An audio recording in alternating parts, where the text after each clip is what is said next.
Hello and welcome back to the HQ. I'm so happy that you're here.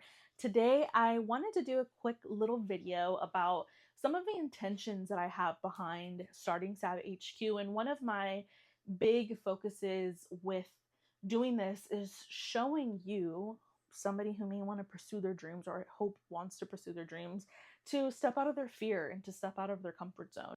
So this is where this is coming from. I went to a candle magic class, and the instructor was teaching us how to tap into our own magic and kind of trust, not kind of, to trust ourselves and tap into trusting that what we're doing is powerful and it's going to work. And it reminds me a lot of manifestation techniques I've been learning a lot about, the law of assumption. I've been dabbling in that and just kind of like changing my mindset that like even if I don't see it in front of me, like if I've called that in, then that's true.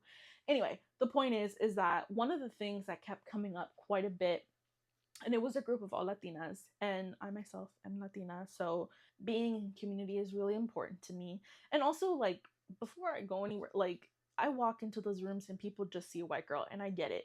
I have to prove my place. And you know, they ask like, does everybody speak Spanish? And I'm always like, yes, I speak Spanish, and I make sure that like people are comfortable, that they can talk to me, and I'm honestly mostly quiet during these things because I'm there to learn. You know what I mean? Anyway, that's not the point of this. The point is that one of the things that kept coming up was fear and people being afraid of the dark, like they're dark or having darkness in them or working with dark energy. And something I've learned with the law of assumption, or just kind of as I've grown, even in my own spiritual practices, like energy is energy, and the intention that you put on things is what matters. And that has made me feel a lot more comfortable with tapping into what would be considered a more dark feminine energy that I have always had, but have been really afraid of. And I used to blame, oh, it's because I'm a Scorpio and Scorpios are real dark and da da da da. I was genuinely actually afraid of the dark. So much so that I used to sleep with a nightlight. Granted, I was in college. I was 23, 22, sleeping with a nightlight. No, I'd have been 24 when I actually stopped sleeping with a nightlight. But I lived in a lot of fear for a long time. I went through this really long period of time. I mean, it's years and years of living in fear and anxiety every day. It was to the point where I was having panic attacks every day. So it was this really intense time for me. And I'm really thankful for that time now. Would I say that then? No. Did I feel like I need to go through it? No. Did it happen? Yes. So we're going to just live and thrive through what we've been through. But anyway, the point is that I learned a lot in those moments. And one of the things I got really comfortable with was this uncomfortable feeling of this darkness that I had in me. So that's a topic that kept coming up. And I kept encouraging some of the women in the class, like, don't be afraid of your dark, like, tap into her, like, she has something to say. And it's something I didn't listen to for a long time. And now I'm coming into this place of being comfortable with all the parts of me, even the parts I don't like, even the parts where I'm not sunshine and rainbows. I don't think people would consider me sunshine and rainbows. I mean, sometimes I can be because I can be bubbly, social butterfly, but my battery drains and I'm done. And I have a very powerful energy, and I've always been very intimidated by that. And I hated that about myself. And it shied me away from doing things, or I'd embarrass myself. And that's something I, have really worked on quite a bit, was this embarrassing part of myself that I didn't like. But I was being bold and brave and trying something that was out of the norm. And I don't punish myself for that anymore because I spent a lot of time punishing myself for cringy behavior. But I was being bold. I shied away for so long and I went into this deep, dark place. It taught me a lot. I learned how to revel in myself. And through the years and years of therapy, the one thing that kept coming back over and over again was the need to come back to myself. And a lot of it would be through meditation. And I was not a good meditator. Until recently, I've been doing acupuncture, and it's really, really, really helped me tap into myself and the somatic tapping and the somatic action of inserting the acupuncture points into my body has really, really, really helped me be able to meditate. And I've had some really profound meditations recently that I didn't think I was capable of, honestly. So that's been really beautiful. That's been an awesome journey. But that's where I learned of that's what it meant to come back to myself, was actually going inward inside of my body, not just in my mind, because I'm often in my mind and I'm having a very cerebral experience often. Maybe because I'm a Virgo, I've heard that the Virgo experience is actually very in your head, but anyway, very cerebral. It is a very, like, I'm having an internal thing. And again, I have ADHD, anxiety, diagnosed with all that stuff, depression, all of it. But it is very much in my head, and that anxiety and fear something was very off. And I'm getting the help that I need. I've been medicated for a few years now, and that stuff has really improved the quality of my life. We're not going to shoot mental health in the foot here, but I will say that the other piece, right, because meds and therapy, like, they're just pieces of the puzzle. It's not the entire thing.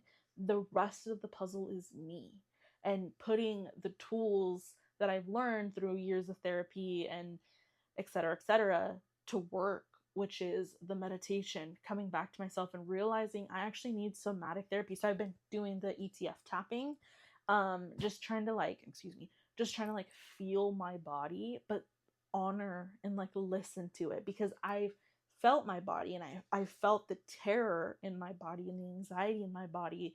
Did I know what to do with it? No. And it was super uncomfortable.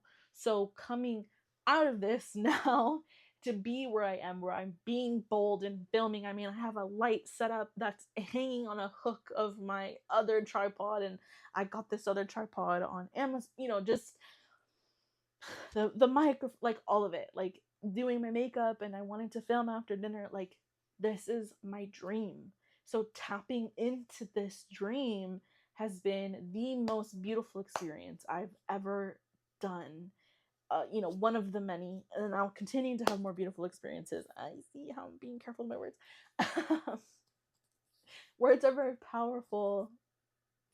Another thing I've been working on is, like, this constant repetition of, like, positive affirmations to myself, and, like, really sitting in that. Anyway, I'll get more into that as we journey along. But I wanted to say that SABHQ is a portal of power, and it's your power. When you step into this sacred space, the sacred space that I created, one, because I needed it, but it's also because I'm so sick and tired of people and women, especially women and femmes, feeling so afraid and living in so much fear and holding themselves back and not understanding why. I mean, I did it for so long, and I hope that I can be an example of what it means to step into your true self.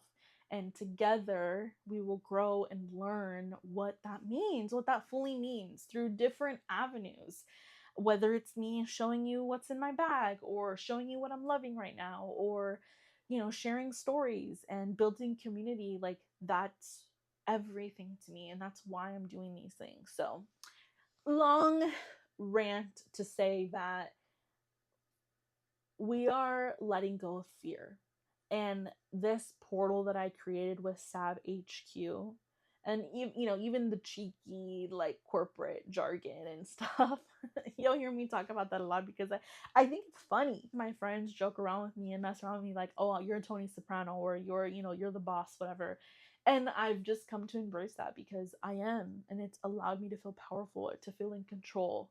So being comfortable with myself and the things that I'm working on and achieving, and just owning who I really am, and not being afraid of that, not apologizing, not making myself small for others, no matter how uncomfortable it may be or how misunderstood I am. I don't really care about being understood anymore. I care about going after what I love, because life is very short, and I'm a caretaker for my grandma with dementia, and watching somebody go through that. And I lost my uncle from cancer from 6 months after diagnosis. Like, my cousin, I had a cousin who passed suddenly a few years ago, and just life happens really fast. and you don't know what's going to come next. And so, what a shame for me not to live out my dreams fully, whatever they may be. And I want to use this space and portal for you to watch and witness that you're capable of that too.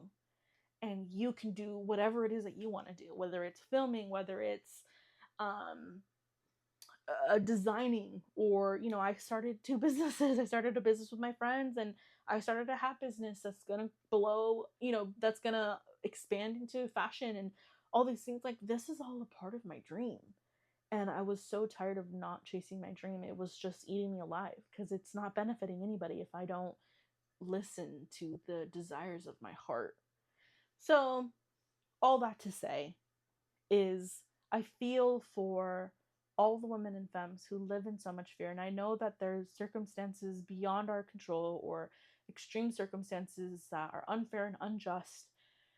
But I think that the power of our mind is still powerful. And I still want people to, those who can, to go after what they can and go after their dreams. And I hope to be a person that, one, not only can you watch this happen, but I hope I can help others' dreams come true as well.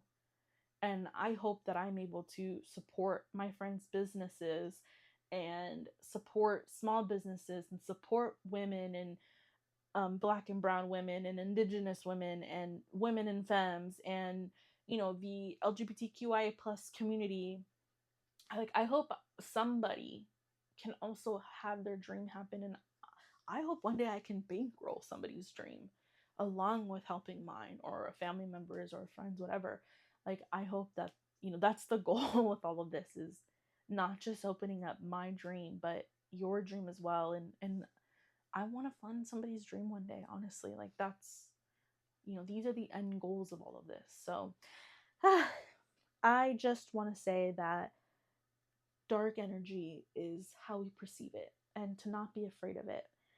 There's so much more that we just don't understand, and it's okay if something's uncomfortable. I think I didn't allow myself to feel uncomfortable for a very long time. So I hope that you like this video. I have so much light and love in my heart for all of you, and I'm so thankful for anybody who takes the time to experience this journey with me. And I would love for you to tell me what your dreams are in the comments, or message me on social media, wherever, and tell me what your dreams are, or write them down for yourself. Write them down, tuck them away, date it, and put it away, and do something good for yourself, okay? Tell yourself something nice in the mirror. You're beautiful, you're bold, you're brilliant, you're worthy of all that is good. And start with keeping those thoughts in your mind. I know it's easy to get thrown off, but we're doing it together, and you're not alone. Like I said, witness somebody who's doing it with you. I love you all so much. Have a beautiful rest of your day, and step into your power. Step into your power in all of its colors, whatever color it may be: dark, light, blue, green, purple. It doesn't matter. It's your intentions behind things. Bye.